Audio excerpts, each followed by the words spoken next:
Good evening, everyone. This is your evening news recap, your nightly news podcast on all the news that I come across throughout the day, giving you my take as somebody who aspires to be a politician in the near future. Hopefully, all you guys are doing wonderful. Hopefully, all you are well. Today is the 29th of January, and it is Thursday. Hopefully, all you guys are having an amazing week so far. If you're new here, please consider subscribing. All the support would greatly appreciated as we are trying to reach 1,000 subscribers on YouTube by the summer. Also, feel free to drop a like, drop a comment down below. Let me know your thoughts on the news from today. And if you're on Substack, please also consider subscribing. It's $8 a month. All funds go to me. Helps me pay for the things that I need to pay for in my life, like my groceries, clothing, and all of that. Outside of that, though, hopefully all you guys are doing wonderful, and let's get into today's episode. Moving on into our headlines in history, the headline we have today is from January 29th of 1977, and the headline is Blizzard tightens energy crisis, central states are hardest hit, cold grips east, gas is reduced.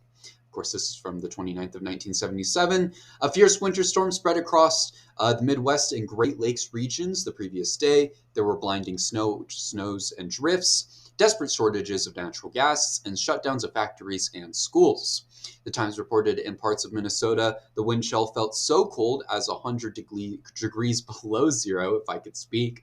The blizzard would paralyze Buffalo, New York, and President Jimmy Carter would name several counties, I cannot speak, in the region as federal relief areas. A total of 23 people died in western New York as a result of the severe weather, and thousands sought refuge in workplaces and schools. Of course, that's a big deal. And it's kind of similar to what we're seeing right now in Minnesota.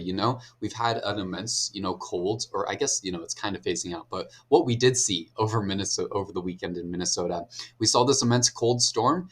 It got freezing, like cold as balls, and then it kind of thankfully passed. And, big storms come every once in a while. That is definitely something that happens, and that's all there is to that one. Outside of that, though, let's get into the headlines from today.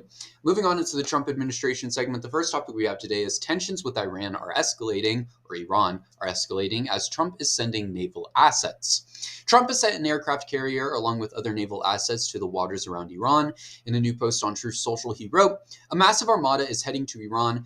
It is moving quickly with great power, enthusiasm, and purpose. It is the largest fleet headed by the great aircraft carrier Abraham Lincoln, then sent to Venezuela. Like with Venezuela, it is ready and willing and able to rapidly fulfill its mission with speed and violence if necessary. Hopefully Iran will come to the table and negotiate a fair and equitable deal. No nuclear weapons, one that is good for all parties. Time is running out. And it is truly of the essence. As I told Iran once before, make a deal. They didn't, and there was Operation Midnight Hammer, a major destruction of Iran. The next attack will be far worse. Don't make it happen again. Thank you for your attention to this matter, President Donald J. Trump." How many presidents in my lifetime are going to wage war on the Middle East for nuclear bombs that aren't there? And I know it's been a common theme in the United States for a very long time now. But it's really just getting tiring. We know that there are no nukes in Iran. And if you want to talk about actual nuclear threats in the Middle East, Israel's right there. Truly, they have a shit ton of nuclear weapons. They aren't in any nuclear regulated groups. They don't regulate any of their weapons. We don't even know how many nuclear bombs that they have. We just know that they have them, and there is no reason to keep going to the Middle East for bombs that we know aren't there. We continuously have struck Iran, have gone after Iran, and there's just nothing there. They have nuclear energy plants that were set up by the United States government, but outside of that, there's nothing there. There's no reason for us to be attacking that country at all, at all. Anyways, moving on into our other news segment, the Trump administration is helping Alberta secede, or maybe, I don't know, this is an interesting headline. A massive report has come out that there has been covert meetings between separatist activists in Alberta, Canada, and members of the Trump administration. The Premier of British Columbia, David Elby, said, and I'm probably pronouncing that horrifically, if so, I apologize, to go to a foreign country and ask for assistance in breaking up Canada. There's an old-fashioned word for that. That word is treason. It is completely inappropriate to seek to weaken Canada, to go and to ask for assistance to break up this country from a foreign power, and with respect, a president who has not been particularly respectful to Canada's sovereignty. This doesn't shock me at all. Alberta is definitely in a weird place if you're keeping up with Canadian politics. And, Canada as a whole is definitely in a weird place with their politics. A lot of, people on the right do not like Mark Carney at all in Canada, and blame him for a lot of things. If you look at it, he's not doing the worst things for the country. But we're not going to get into that. I'm not Canadian. I'm not going to make comments on another country's politics and policies. But as a whole, we shouldn't be funding separatist movements in ally countries. But why not piss off the Canadians anymore? More, am I right? Out of all things we need to be doing right now, this is not what we need to be doing. I know Alberta is attempting to secede or is trying to do so. I don't know if they're going to be successful. In all honesty, I highly doubt that they will. But we really don't need to be encouraging that. We really don't need to be playing a role in that, providing that, because we all know the United States wouldn't be too happy if all these other countries intervened with their revolutionary movements. But, it's how it goes. Anyways, moving on into our segment about ICE, we have one topic here for today, as Leon Ramos, the 5-year-old who was deported by ICE, or not deported, who was detained by ICE, I apologize, has deteriorating health issues. According to a new report from People magazine, Liam Ramos, the 5-year-old who was detained by ICE, has fallen ill in the Texas Detention Center. According to Lashia Welch, the chief of legal counsel at Children's Rights, the illness has recently become an issue for the family, and when she visited to check on Liam in the center, everyone that she talked to was sick. Ramos has reportedly been sick since he was detained by ICE, and is reportedly currently experiencing a massive fever. This is a kid, and I don't know how many times I have to say that, but this is a child. A child should not be in a facility meant for adults. A child should not be in an ICE facility anyways, and a child shouldn't even be getting detained by ICE, Liam needs to be released. He needs to be sent home to his mother. I mean, without a doubt, there's no other place where that child should be. I mean, the fact that we are holding sick children in adult facilities is not only insane, but it's disgusting. Free Liam and his father. Nobody should have to be detained by ICE. ICE is a terrorist organization that needs to leave this country as soon as possible. Anyways, moving on into our other news segment, the Senate has reached a deal to possibly stop the shutdown. The Senate has reached a deal to move forward with government funding. This deal includes removing a bill that funds the Department of Homeland Security from a broad spending package with 6 bills.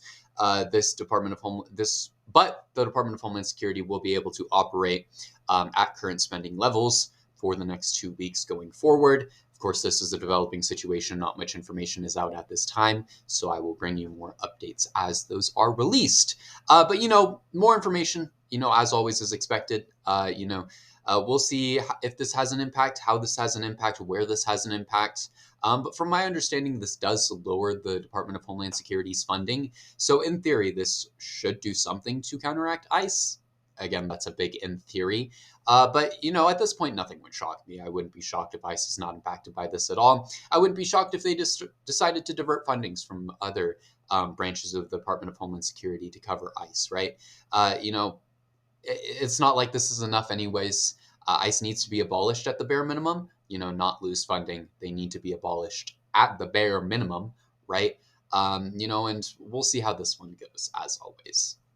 In other news, moving on into our final topic for tonight, a man has tried to break Luigi Mangione out of jail, interestingly enough. A Minnesota man has been arrested for attempting to break Luigi Mangione out of jail. Mark Anderson, who is 36, was charged with impersonating a federal agent after authorities said he showed up claiming to be an FBI agent with an order from a judge for Mangione's release. Anderson claimed he had the paperwork signed by a judge, but when he was asked for credentials, he threw numerous documents at them, including a Minnesota driver's license. He claimed to have a weapon in his bag, but when they checked his bag, he only had a barbecue fork and pizza cutter. I mean, this for sure is something, and I'm just going to throw it out there. Very likely it was somebody on drugs, right? That's just, in my mind, that's like the one way you would excuse this. I don't know how he thought he was going to get away with this, but, props to him, I guess. Mangione has his trial on Friday, and they'll decide if he's guilty or not there, I believe. But, as a whole, props to this guy for trying, I guess. Good for him. He made an attempt. I don't know, like, what else there is to that one. Uh, I don't know why he thought he'd be successful, but sure. At the end of the day, like, this is a lot more of just me joking and making light of the situation. I find this quite funny. Nobody should be breaking anyone out of prison. If they're in jail, they're in jail for a reason. And whether Mangione deserves to be there or not is a different question. I have made my statements and opinions on that very clear. I'm sure you guys can all guess what that would be. But outside of that, I think that's all we have for today. So thank you everyone for watching today's episode. I hope you all enjoyed. Thank you everyone for watching. This is a comment that I wanted to talk about, while we're at the end of the episode. Somebody asked me yesterday what got me into politics. I've been into politics for a very long time. Ever since I was little, I've been obsessed with history. And I've mentioned this a few times, but I figured I'd mention this at the end of the episode because why not? I've been into history since a very young age. A very, very young age. I have seen thousands of history videos on YouTube and documentaries across, all platforms. And politics really just are, modern day history. I'm also trans, and my entire existence is a political debate. So I think it's kind of important for trans people to speak out for themselves and therefore for their community.